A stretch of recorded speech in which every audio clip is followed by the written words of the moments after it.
আমরা কোনো আদুবাই দাদুবাই শিক্ষা প্রতিষ্ঠানে গিয়ে আমাদের সন্তানদের উপর সরিগুড়া আমরা এটা দেখতে চাই না। এ বাংলাদেশ আমরা চাই না। আমরা পরিবর্তনের বাংলাদেশ চাই। বিড়ালের মতো বাঁচতে চাই না, সিংহের মতো প্রয়োজনে 1 সেকেন্ড আয়ু চাই আল্লাহ তাআলার কাছে। এটা কোন বাংলাদেশ? এই বাংলাদেশকে আপনারা চেয়েছিলেন? আপনাদের সন্তানদের আবার পায়ের গুড়ালে 2 টুকরা করা হোক আপনারা চেয়েছেন? আপনাদের সন্তানদের উপর প্রকাশ্য দিবালিকে দা কিরিস কুড়ালার হেলমেট দিয়ে আঘাত করা হোক আপনারা চেয়েছিলেন? এই বাংলাদেশকে আমরা ধিক্কার জানাই। এ বাংলাদেশ আমরা চাই না। আমরা পরিবর্তনের বাংলাদেশ চাই।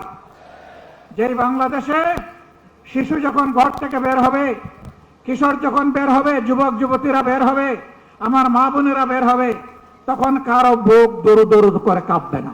তারা নিরাপত্তার সাথে বের হবে, কাজ শেষ করে আবার নিরাপত্তার সাথে করে দিবে। আমরা ওই বাংলাদেশ চাই। আমরা শিক্ষা প্রতিষ্ঠানে আমাদের সন্তানদের হাতে দা কিরিস কুড়াল দেখতে চাই না। আমরা খাতারা এবং কলম দেখতে চাই। আমরা কোনো আদুবাই দাদুবাই শিক্ষা প্রতিষ্ঠানে গিয়ে আমাদের সন্তানদের উপর সরিগুড়া আমরা এটা দেখতে চাই না। এই সংস্কৃতি বন্ধ করতে হবে। যদি বন্ধ না করেন, মনে রাখবেন জুলাই শুধু 24 সালে ছিল না, জুলাই প্রত্যেক বৎসরে আছে। সে জুলাই আবার ফিরে আসবে ইনশাআল্লাহ, এবং তখন ফাইনালি ফেসিবাদের কবর রচনা হবে। শুভবুদ্ধির উদয় হোক, জনগণের রায়ের প্রতি সম্মান দেখান, 70% মানুষের রায় মেনে নিন, গণভোটের রায় বাস্তবায়ন করুন। যদি না করেন, আমাদের লড়াই সংসদের ভিতরেও চলবে, খোলা ময়দানেও চলবে ইনশাআল্লাহ।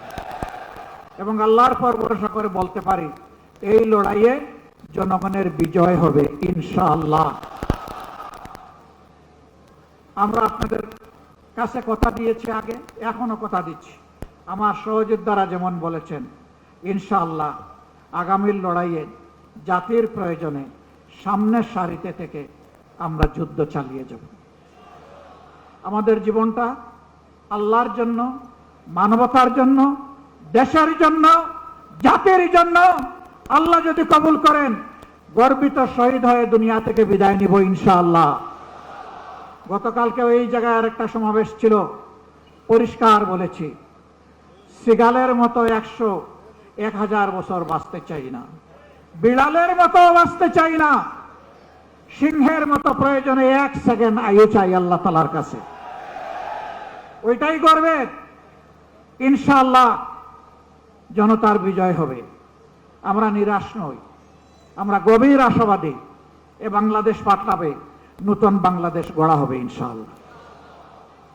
সেই বাংলাদেশ গড়ার প্রত্যাশায় সারা দেশবাসীকে আমরা পাশে চাই, এবং আমরাও দেশবাসীর সাথে থাকতে চাই। আমাদের কোনো নিজস্ব দলীয় ব্যক্তিগত কোনো দাবি দেওয়া নাই। আমাদের সমস্ত দাবি দেওয়া দেশবাসীর অধিকার আদায়ের জন্য। এ লড়াই চলবে ইনশাআল্লাহ। লড়ে যাব ইনশাআল্লাহ, আল্লাহ সাহায্য পাবো ইনশাআল্লাহ, আমাদের বিজয় হবে। আল্লাহ হাফিজ। বাংলাদেশ জিন্দাবাদ।